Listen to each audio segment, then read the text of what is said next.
दर्शकवृन्द दुर्गा प्रसाई आफै गाडी चलाएर अगाडि बढ्दै हुनुहुन्छ।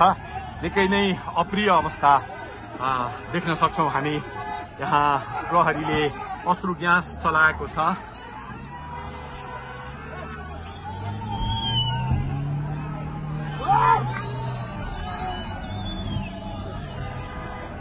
यो तीनकुनेको सडक हो, तीनकुने क्षेत्र हो। उहाँ आफै आफै गाडी चलाउँदै अगाडि बढिराख्नु भएको छ। हामी दुर्गा प्रसादसँगै अगाडि बढिरहेका छौँ। यहाँ निकै ठूलो मात्रामा युवाहरूको उपस्थिति देख्न सकिन्छ।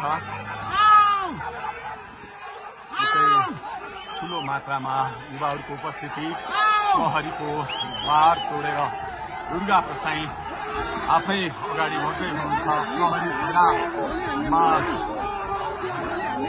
प्रहरीलाई गाडीले पेलेर दुर्गा प्रसाई अगाडि बढ्दै हुनुहुन्छ। हामी दुर्गा प्रसाईसँगै अगाडि बढ्दैछौँ।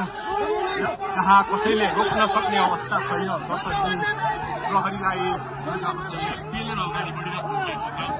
प्रहरी गाडीको चाबी खोज्न लागिपरेको छ र दुर्गा प्रसाईले प्रहरीको एक लेयर तोडिसक्नु भएको छ र अब अगाडि सशस्त्र प्रहरीको टोली रहेको छ।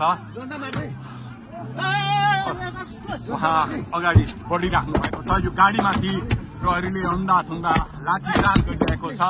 तपाईँ देख्न सक्नुहुन्छ दुर्गा प्रसाईको गाडीलाई प्रहरीले रोकिराखेको अवस्था। उहाँले यो प्रहरीका सम्पूर्ण सुरक्षा घेरा तोडेर दुर्गा प्रसाई अगाडि बढ्नु भएको छ र यति बेला तीनकुनेको यो पुलबाट अगाडि बढिसकेको छ। यो दृश्य अगाडिपट्टि